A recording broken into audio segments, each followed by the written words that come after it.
Yo soy la Madre María Isabel Soto y te invito a que sigas en sintonía con Promesa MRC, llevando la luz del Evangelio a tu corazón.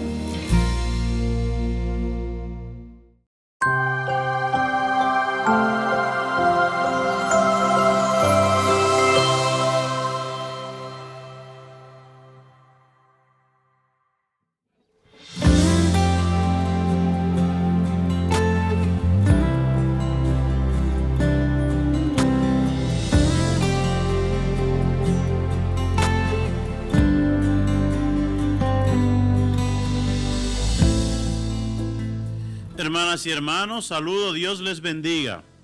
Comenzamos el programa La Vida en Cristo, titulado ¿Dónde y cómo encontrar al Señor?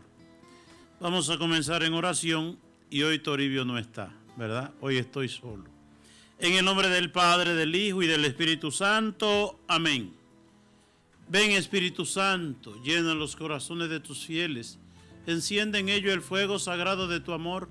Envía tu Espíritu y todo será creado y renovará la faz de la tierra. Oh Dios, que iluminaste los corazones de tus fieles con la luz del Espíritu Santo, haz que, guiado por ese mismo Espíritu, saboreemos la dulzura del bien y gocemos siempre de su divino consuelo. Por Cristo nuestro Señor. Amén. Hermanas y hermanos, Dios les bendiga y saludos. Comenzamos el programa La Vida en Cristo. ¿Cómo encontrar al Señor? Dice el Señor, busquen al Señor y vivirá su corazón. Es decir, la vida depende de Dios, por eso hay que buscar al Señor. Y dice, me buscarán y me encontrarán, dice Jeremías. Me buscarán y me encontrarán cuando me busquen de todo corazón. Cuando me busquen de todo corazón, ustedes me buscarán y me encontrarán. Y el libro de Lamentaciones, en el capítulo 3, versículo 25, dice, bueno es el Señor con quienes en Él confían. El Señor es bueno con quienes en Él confían, con todos los que lo buscan. El Señor es bueno con todos los que lo buscan. ¿Qué quiere decir? Que hay que buscar al Señor. Cuando nosotros vemos la Biblia, ¿verdad? No es... A veces hay cosas que no son como tan sencillitas. Por ejemplo, voy a poner un ejemplo de lo que estoy diciendo. Hay gente que dice, no, yo no tengo que ir a la iglesia porque yo le hago un bien a un pobre cuando puedo. La gente cree que, bueno, con hacerle bien a un pobre, ya ahí, hasta ahí está bien, ya yo estoy completo. Otros creen que solamente rezando. Yo rezo en mi casa o oro y ya yo estoy bien con Dios. Otro piensa que con yo ir a misa un domingo, con eso basta, ¿verdad? Sin embargo, Jesucristo, todo lo que hizo fue para darnos ejemplo a nosotros, ¿verdad? Y que cuando uno ve la vida de Jesucristo, Jesucristo hizo en grande todo lo que nosotros hacemos en pequeño. Cuando se habla de pobres, ¿quién asistió más pobre que Jesucristo? ¿Verdad? ¿Quién curó más gente que Jesucristo? ¿Quién fue más sensible que Jesucristo con la gente pobre, con la gente necesitada, con las viudas? ¿Verdad? Jesucristo con la gente pobre y necesitada, ese corazón de Jesús se volvió una gelatina, es decir, Jesucristo se hacía débil, ¿verdad? Cuando veía un pobre, tenía una sensibilidad enorme. Pero Jesucristo nos decía, pensemos nosotros, a nivel de comida, Jesucristo le dio comida a miles de gente, dice la palabra de Dios, ¿verdad? Multiplicando los panes, ¿verdad? Pero Jesucristo no solamente multiplicó los panes, a Jesucristo lo vemos nosotros en el templo, los papás lo llevan desde pequeño a los 8º día, a circuncidar a los 40 días, en la presentación a los 12 años, cuando cumple años. ¿Y cuántas veces vemos nosotros a Jesucristo en el templo? Pero también vemos a Jesucristo en oración. Jesucristo noches enteras en oración.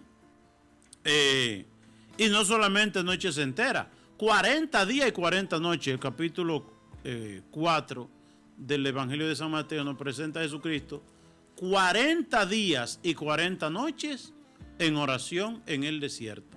Es decir, entonces Jesucristo, si hablamos de hacer el bien a los pobres, a los necesitados, de dar comida, de asistir a los necesitados, nadie como Jesucristo. Pero Jesucristo también, nadie oró tanto como oró Jesucristo. Pero también nadie fue tantas veces al templo desde pequeño y cultivaba esa vida cultural, ¿verdad?, del templo, como Jesucristo también. Es decir, no, yo le doy la comida a un pobre a veces, ¿con eso es suficiente? No. Yo rezo, ¿con eso es suficiente? No. Yo voy a la iglesia, ¿con eso es suficiente? No. Hay que hacer muchas cosas. Lo mismo para encontrarse con el Señor. Basta con rezar para encontrar a Jesús, no basta. Por eso vamos a ver algunos elementos, por ejemplo, bíblicos, que nos van a ayudar a nosotros a ver que hay una multiforme manera, si podemos decir, de encontrar a Jesús. Vamos a ver algunos episodios bíblicos, ¿verdad? Primero vemos en el capítulo, el libro de los Reyes, ¿verdad? El primer libro de los Reyes, en el capítulo 18, en el versículo 11 y siguiente, ¿verdad?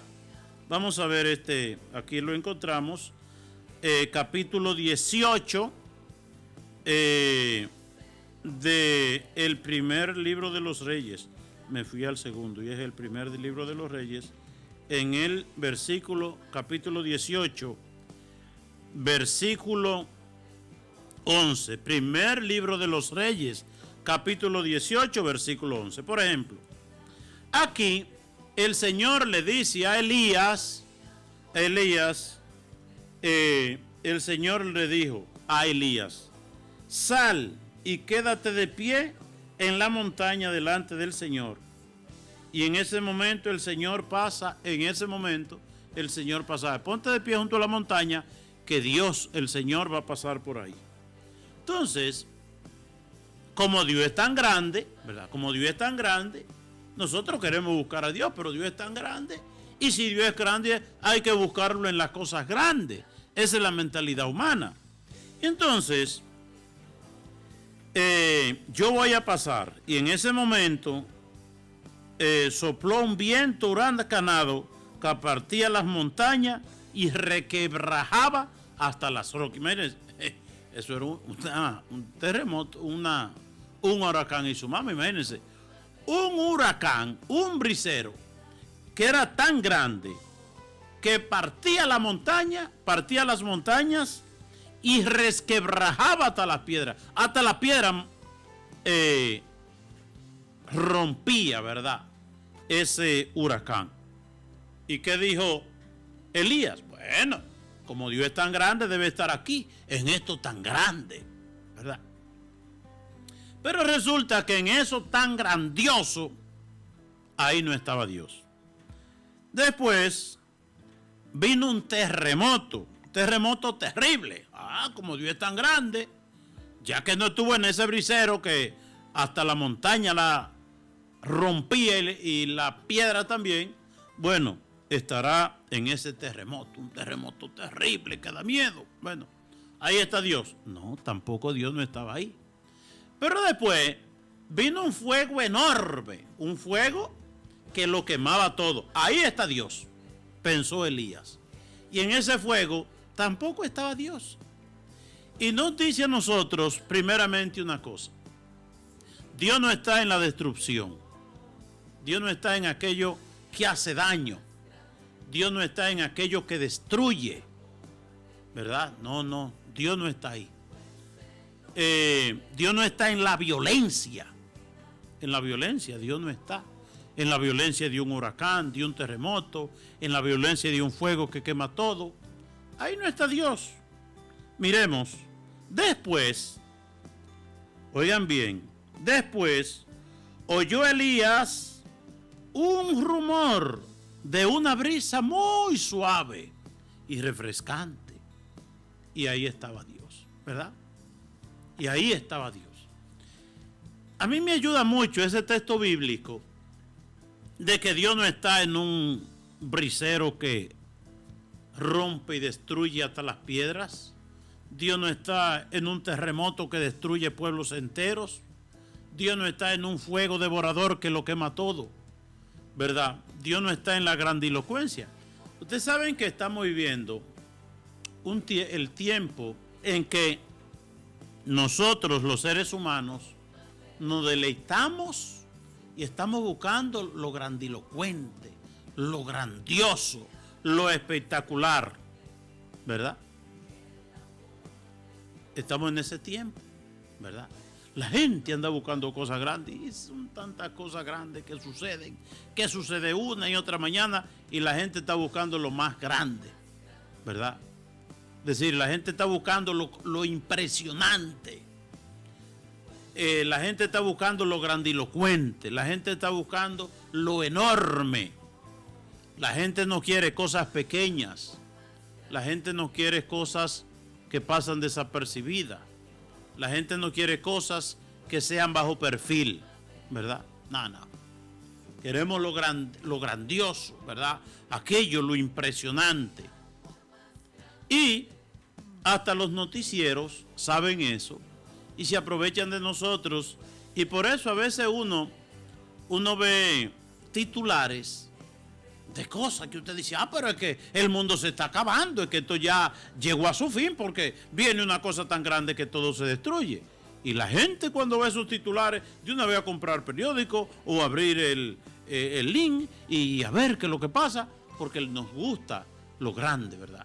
Estamos en la época de esos programas, Primer Impacto, Corrió Así, Al Rojo Vivo, que te presentan que cuántas cosas grandes, que cuántas cosas terribles, y la gente le gusta esas cosas, ¿verdad? La gente le gusta esas cosas. Incluso el director de un periódico, ¿verdad? Una vez como que él no se estaban vendiendo los periódicos y andaba en la calle con un equipo, quiero sangre, ¿verdad? Que haya una cosa terrible donde haya muchos muertos, ¿verdad? Para poner eso en primera plana y la gente inmediatamente, ¿verdad? La gente va a comprar eso. De una vez la gente, ¿verdad? Es decir, es el morbo que la gente busca, incluso hasta en la búsqueda se ha metido en la iglesia, fulano de tal, y qué yo qué cosa. Y yo me acuerdo, ¿verdad?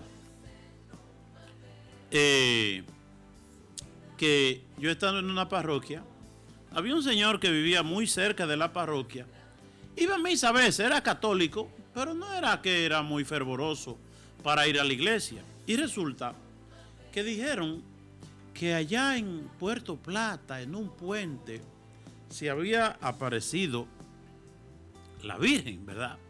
Y entonces inmediatamente se corrió la voz que allá en un puente, allá se apareció la imagen de una virgen y yo qué cosa. Bueno, pues este hombre, de lo primero que se encantó para ir a ver ese espectáculo, para ir a ver ese milagro, para ir a ver eso tan, ¿verdad? Que dejaba boquiabierta a cualquiera.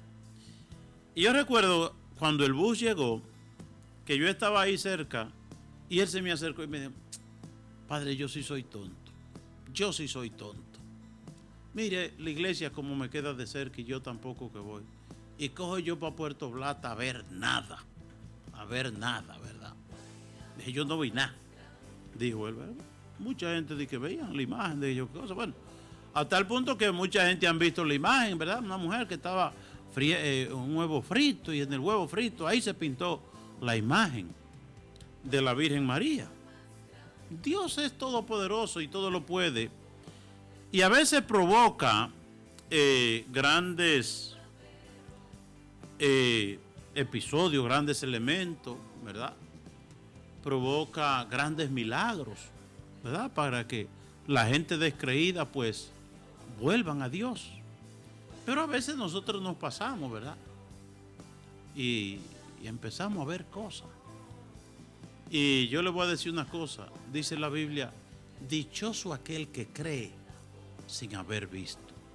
Dichoso aquel que cree sin haber visto, ¿verdad? Estamos en el tiempo de la del sensacionalismo, porque nos mueve las cosas sensacionales, ¿verdad? Ay, uy, qué cosa.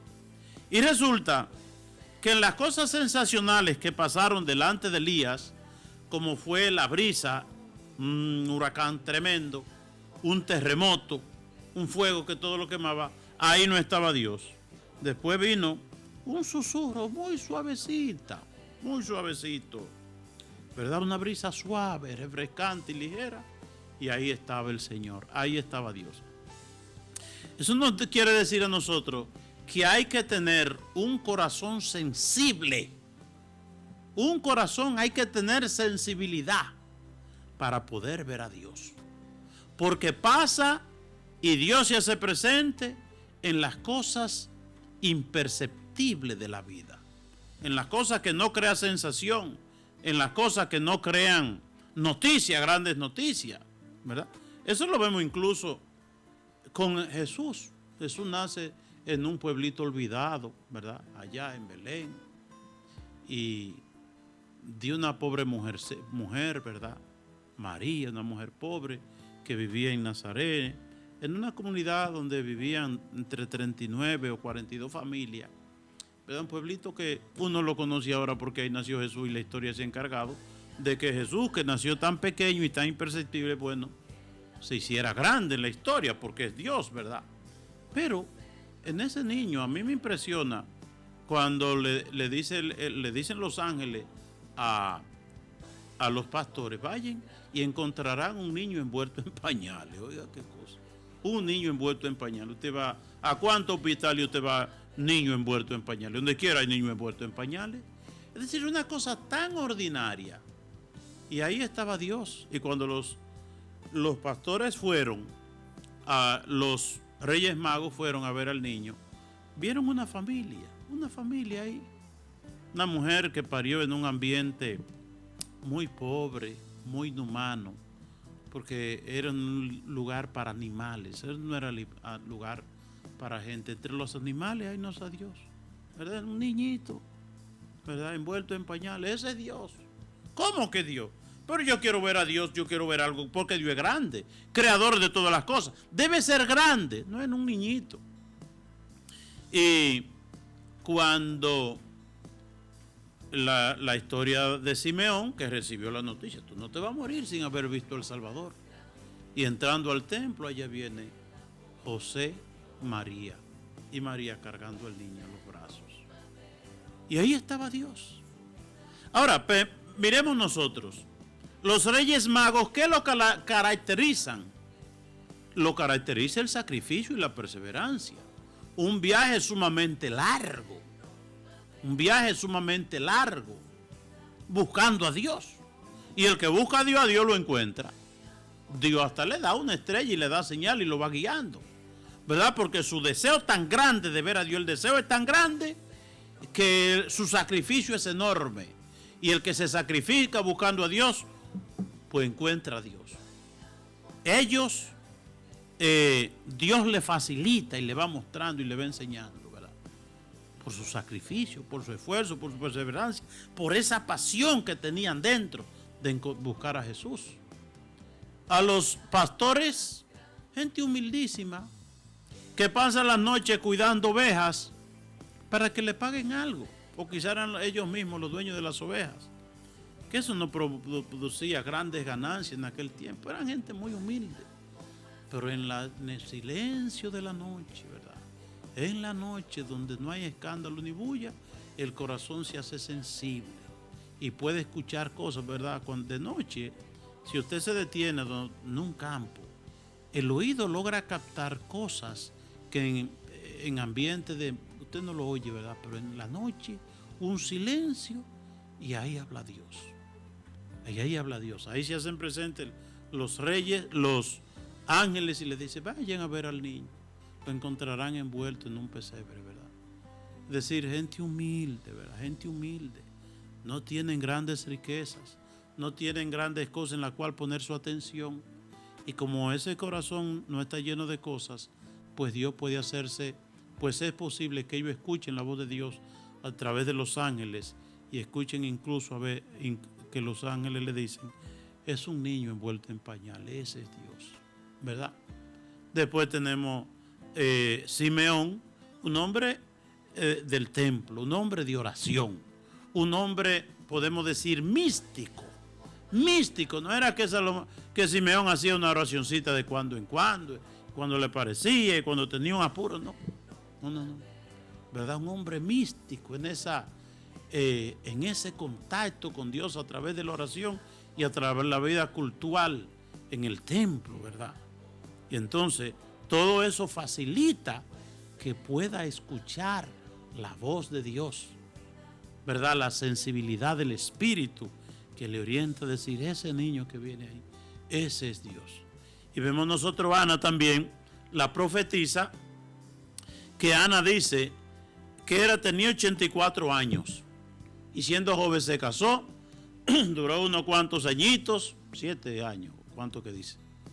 Casada, quedó joven y quedó viuda, muy joven y muy bonita, pero se olvidó de todo y se apasionó por Dios, se enamoró de Dios, se enamoró de la vida de oración y dice que no salía del templo noche y día, ¿verdad? Noche y día no salía del templo, pero era una mujer, oigan bien, era una mujer que había quedado viuda y no tenía familia, tenía la facilidad de estar en el templo día y noche, porque mientras estuvo casada tenía una responsabilidad con su esposo, ¿verdad? Porque hay gente que tiene esposo, que tiene familia y cuántas cosas, y entonces no salen de la iglesia y descuidan el esposo y descuidan los hijos. Y cuánta gente, ¿verdad? Cuántas mujeres, ¿verdad? Metidas en la iglesia día y noche descuidando a sus hijos y descuidando la familia volviéndose una cosa y otra. Ay, mirando para arriba, es que estoy enamorada de Jesús. Ellos qué cosa. Usted debió pensar eso antes de tener hijos y de casarse. Porque lo que usted tiene en su casa, usted tiene que hacer de su casa una iglesia donde se roce, donde se rece, donde se alabe y se glorifique a Dios. Entonces usted no puede descuidar la familia. No, eso es una responsabilidad sagrada. La familia es algo sagrado. A propósito que me dice una señora a mí, ay padre, yo fui a un grupo y me dijeron los dirigentes que tenía que responsabilizarme con ese grupo y que debía olvidarme de los hijos y olvidarme del esposo, que esos son pretextos para no seguir a Dios. Digo yo, no, es una responsabilidad. La familia, ¿verdad? No es que usted, desde ir a la iglesia, usted busca tiempo para ir a la iglesia, ir a hacer rosario, ir al grupo, ir a la misa, todo ese modo de cosas, pero una responsabilidad del hogar, una responsabilidad del matrimonio. Esa es una responsabilidad que tú pones en tus manos y tú no puedes, tienes que tener juicio para no descuidar la familia, metiéndote en la iglesia noche y día como si fuera monja, ¿verdad?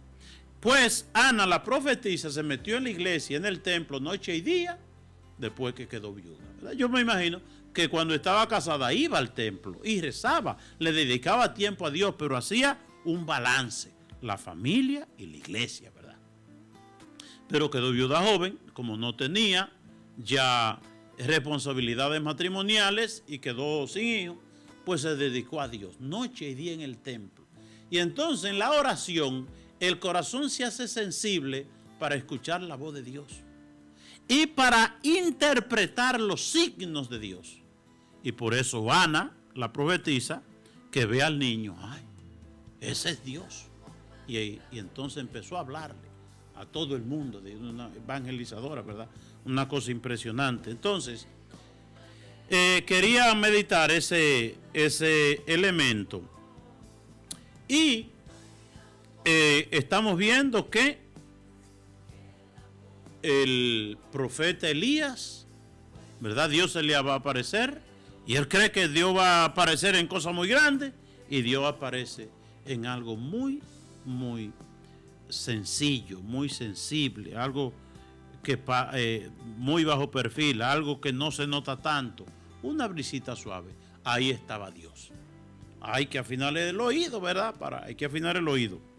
Después, a mí me gusta mucho el joven rico. El joven rico tenía dinero, pero sabía que ese dinero no alimentaba su alma. sintió la necesidad de salvación, ¿verdad?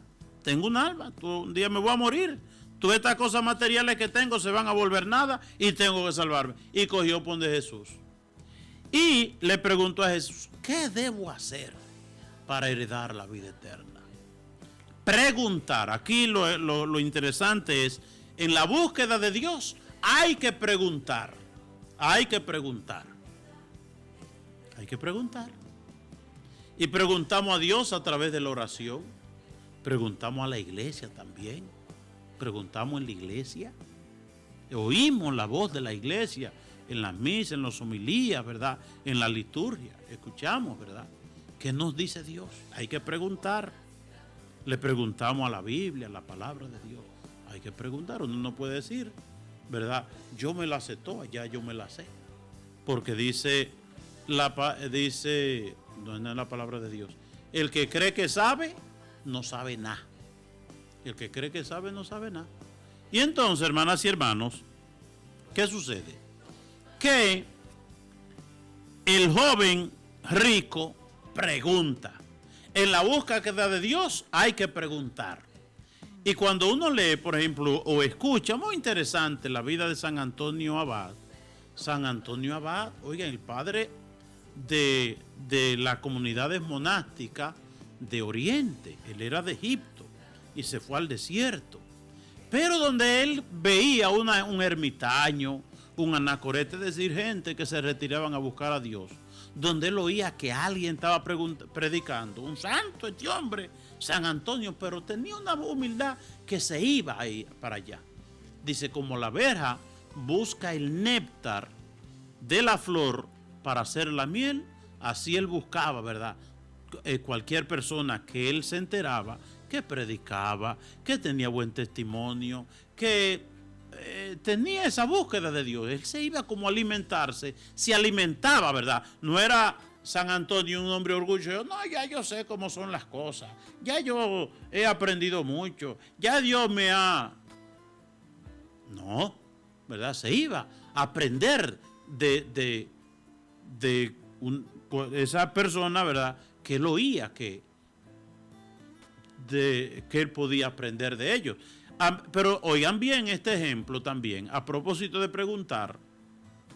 Cuando uno ve la vida de San Pablo, que era orgullosito, humanamente hablando, San Pablo era orgullosito, y uno lee los textos de San Pablo era fuerte San Pablo. Pero San Pablo, sabemos nosotros cómo conoció a Jesús. ¿Cómo conoció San Pablo a Jesús? Jesús en persona se le presentó, ¿verdad? Se le presentó una voz, ¿verdad? Que le dijo, Saulo, Saulo, ¿por qué me persigue? Y San Pablo le dice, ¿y quién eres tú, Señor? Yo soy Jesús a quien tú persigues. Es decir, porque ¿a quién perseguía San Pablo? A la iglesia, a los cristianos. Y Jesús se sentía perseguido en los cristianos y en la iglesia. Por eso cuando tú le haces daño a un cristiano, tú le haces daño a la iglesia, le está haciendo daño al mismo Jesús. Entonces, pero San Pablo aún se encontró con Jesucristo cara a cara, y Jesucristo es quien lo instruye, podemos decir. Pero San Pablo dice, habla de 2 viajes, que fue a ver a Pedro y a los apóstoles. Y le dice, dice yo, San Pablo,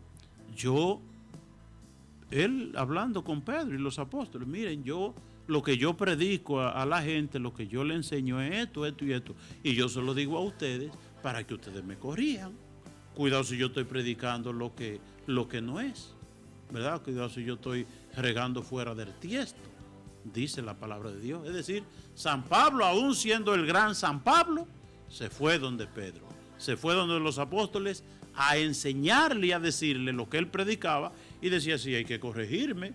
Si yo estoy predicando algo que ustedes crean que no es correcto, pues ustedes me corrijan. Eso a mí me impresiona también. Me impresiona a veces uno como sacerdote, no, es que yo tengo tantos años de sacerdote, es que a mí me quieren tanto, es que yo qué cosa, ¿verdad? Y San Pablo se fue donde los apóstoles a exponerle lo que él predicaba para ver si había que corregirlo. Él como que se somete a eso. Y esa actitud a mí me impresiona.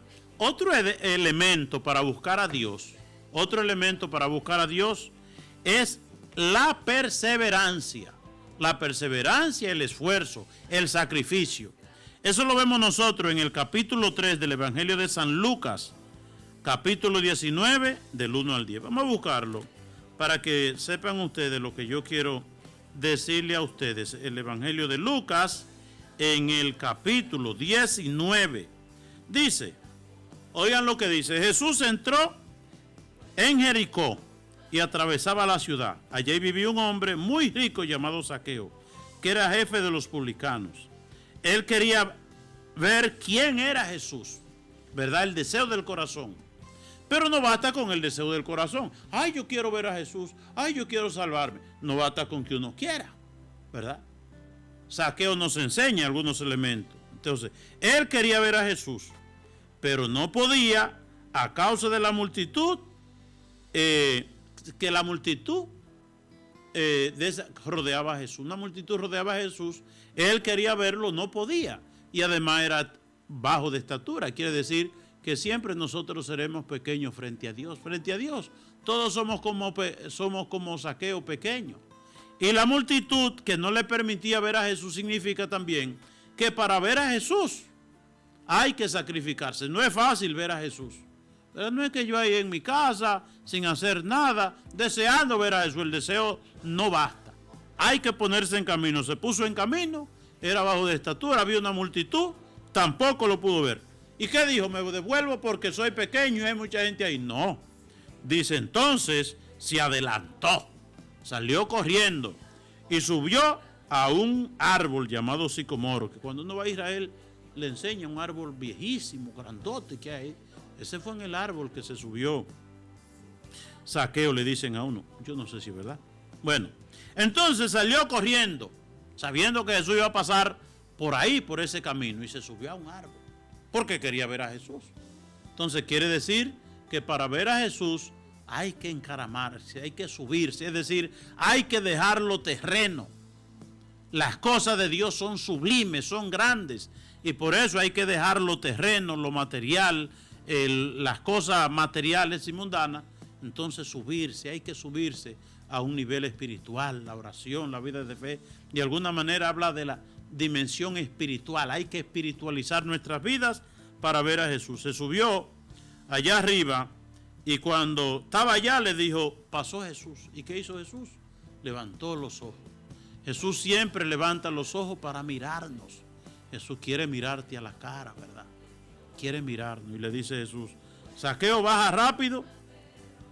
Rápidamente baja de ahí. Y entonces, que tengo que alojarme en tu casa. Ay, cuando Zaqueo oyó eso, se volvió loco. Y quedó tan impresionado por esa presencia de Dios en su casa, que le dijo, miren, le dijo, Jesús, tengo que decirte algo. ¿Y qué cosa? ¿Qué arrepentimiento? Le dice, mira, la mitad de mis bienes se la daré a los pobres, y si de algo me he aprovechado, y si a alguien le he robado, le daré 3 o 4 veces más. Entonces, y ahí, a mí me impresiona porque cuando inmediatamente Zaqueo dice eso, Jesús se para de la mesa y Jesús emocionado dice, Zaqueo, caramba, qué bueno, hoy ha entrado la salvación a tu casa. Esto es un mensaje también muy interesante. ¿Cuándo entró en el corazón de Zaqueo la salvación? Cuando se desprendió. Jesús sacando las cosas materiales, le daré mis bienes a los pobres y le devolveré a quien he robado, se iba a quedar sin nada prácticamente. Ese corazón queda vacío de materialidad, de mundanidad, de dinero, de cosas materiales, de posesiones. Y Jesús dice, hoy ha entrado la salvación a tu casa. Si no nos desprendemos, ¿por qué no pudo la gracia de Dios entrar en el joven rico? Porque el joven rico tenía el corazón lleno de cosas materiales y se le hizo imposible vaciarse, y entonces Dios no cabía ahí. La gracia de Dios no cabía en ese corazón que estaba lleno y repleto, ¿verdad? Y no pudo. Entonces, para encontrar a Jesús, Zaqueo quería ver a Jesús, como tantos de nosotros queremos ver a Jesús. Pero Zaqueo sale de su casa, va a buscar a Jesús, hay mucha gente, él es pequeño, sale corriendo, se sube a un árbol. Es decir, denota que no es tan sencillo ver a Jesús. Ay, yo quiero ver a Jesús, levanto los ojos y ahí está Jesús. No, implica sacrificio. implica sacrificio. Ahora, vamos a ver también otro elemento que nos ayuda a nosotros a ver a Jesús. Y es el capítulo 25 de San Mateo en el juicio final. Dice, cuando el Hijo del Hombre venga en su gloria, rodeado de todos sus ángeles, separará lo bueno de los malos. Entonces el Rey dirá a los de su derecha, vengan a mí, benditos de mi Padre, y reciban la herencia del reino que les fue preparado desde los comienzos del mundo. Porque tuve hambre y ustedes me dieron de comer, tuve sed y me dieron de beber, tuve preso y me visitaron, estuve desnudo y me vistieron, estuve enfermo y en la cárcel y ustedes me fueron a ver. Ustedes preguntarán, Señor, pero ¿cuándo te vimos hambriento y te dimos de comer? ¿Cuándo te dimos sediento y te dimos de beber? ¿Cuándo te vimos de paso y te alojamos? ¿Cuándo te vimos desnudo y te vestimos? ¿Cuándo te vimos enfermo, preso y fuimos a verte? Y aquí está la respuesta. ¿Cómo ver a Jesús? Dice, el Rey le respondió, les aseguro que cada vez que lo hicieron con el más pequeño de mis hermanos, lo hicieron conmigo. Esto es una cosa un poquito difícil, ¿verdad? Aunque nos lo explica, es fácil de entender desde la cabeza, pero es difícil desde el corazón. En una gente harapienta, hambrienta, sediento, en ese homeless que no tiene casa, que no tiene dinero, en esa persona que llega a tu casa como limosnero a pedir, en esa persona que pasa por el camino de tu casa y que va hambriento porque en su casa no hay nada de comer, en esa persona que a veces hasta tiene nacido en la piel, ¿verdad? Esa persona que quizás está hasta hedionda porque no tiene cómo bañarse. Son de esas presencias media incómodas. Yo recuerdo un día a un señor hablándome que él, cuando le reciben la Eucaristía en las manos y pensando que en las manos se quedan partículas, ese maltrato a Jesús. Y yo le decía a él, yo espero que el mismo sufrimiento que usted siente cuando ve a Jesús maltratado en la Eucaristía, lo sienta cuando ve a Jesús maltratado en la gente pobre y necesitada. ¿Verdad? Porque en la hostia es lo más fácil amar a Jesús y querer a Jesús en la hostia. Pero como Jesús está en la hostia, también está en el pobre. Cuando vieron un hambriento, un sediento, un enfermo, un sin techo, un preso, una gente en el hospital y lo asistieron, fue a mí que me lo hicieron, ahí estoy yo. Son de las presencias más incómodas de Dios, pienso yo, porque uno está acostumbrado a admirarse frente a una gente bien vestida, bien perfumada, que huele bien, que hasta algo te puede dar porque tiene buena presencia y le sobran las cosas y te puede invitar a tu casa a hacerte una sopa, a hacerte una comida. Eso es lo más fácil. Pero en esa persona que hasta desagradable es su presencia por la pobreza y la miseria que arrastra. Y ahí está Jesús. Ahí está Jesús. Y el día del juicio final nos van a sacar en cara esto. Si le hicimos bien a esos pobres, entraremos al reino de los cielos porque era el mismo Dios que estábamos atendiendo. Y si nosotros rechazamos a esa gente en este mundo, el Señor nos cerrará las puertas en el reino de los cielos, porque dije, yo estaba ahí en esa gente. San Martín de Tours le pasó lo mismo que a San Francisco de Asís, que los dos vieron una persona muy pobre, titiritando del frío, sin abrigo, y ellos le pusieron, se quitaron los abrigos y los cubrieron. Y a los dos, a San Martín y a San Francisco, se le apareció Jesús esa misma noche. Gracias, Martín. Gracias, Francisco. ¿Y por qué? Porque ese pobre que no tenía abrigo y ustedes lo abrigaron, ese era yo. Gracias. El Evangelio, ¿verdad? Ahora, son de las cosas más difíciles porque trate como usted trata al rico, trate al pobre. Eso es difícil. En nuestra mentalidad, porque uno se crió desde pequeño que llegaba una gente a la casa, a mi casa particularmente yo. A mi casa llegaba un carro, en aquel tiempo que un carro nada más lo tenía un rico, y la gente, ay, donde Antigua, que mi mamá, y Marcial, mi papá, había gente, ¿verdad? Porque gente era el que tenía. Y uno se crió con esa mentalidad. ¿Quién es gente? El que tiene. Y el que no tiene no es gente, ¿verdad?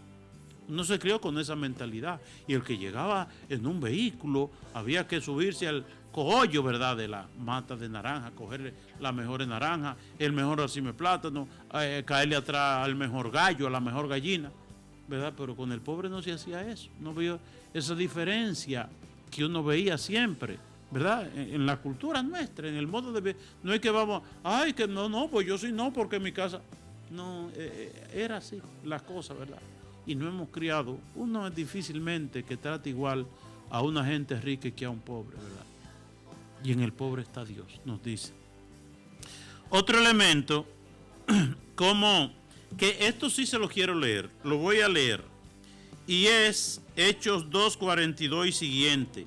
Cómo la comunidad cristiana, como la primera comunidad cristiana, se encontraba con el Señor, ¿verdad? Después que Jesús murió, la primera comunidad cristiana se encontraba con Jesús. Y la pregunta es, ¿y cómo se encontraba con Jesús? Bueno, vamos a leerlo en Hechos 2:42 y siguiente. Oigan lo que dice. Dice así. Todos se reunían asiduamente, es decir, la comunidad cristiana. Se reunía asiduamente para escuchar las enseñanzas de los apóstoles. ¿Cómo la primera comunidad cristiana se encontraba con Jesús? Se encontraba en la enseñanza de los apóstoles, en la palabra de Dios. Y dice, para la vida en común. Oigan bien. Se reunían la comunidad cristiana para escuchar la palabra. Segundo, para la vida en común, la vida comunitaria. Y tercero, para la fracción del pan, la Eucaristía. 3 elementos de la comunidad cristiana encontrarse con Jesús. Todos los creyentes se mantenían unidos y ponían lo suyo en común. Vendían sus propiedades y sus bienes y distribuían el dinero entre ellos según las necesidades de cada uno. Íntimamente unidos, ¿verdad? En unidad. Frecuentaban a diario el templo. Iban al templo, oigan bien. La primera comunidad cristiana iba al templo. Partían el pan en sus casas y comían todos con alegría y sencillez. Ellos alababan a Dios y eran queridos por todo el pueblo. Y cada día el Señor acrecentaba a la comunidad con aquellos que vivían y que debían salvarse. Miremos nosotros cómo la comunidad cristiana en comunidad, en común. Otro elemento que vamos a ver es el Evangelio de San Juan, en el capítulo 21 del Evangelio de San Juan. Vamos a ver el Evangelio de San Juan, capítulo 21. Vamos más bien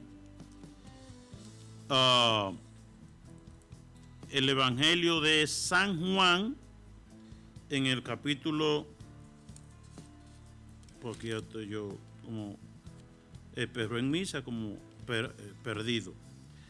Al atardecer de aquel mismo día, Juan 20:19, el primero de la semana, estaban cerradas las puertas del lugar donde se encontraban los discípulos. Los discípulos estaban reunidos por temor a los judíos y allí llegó Jesús.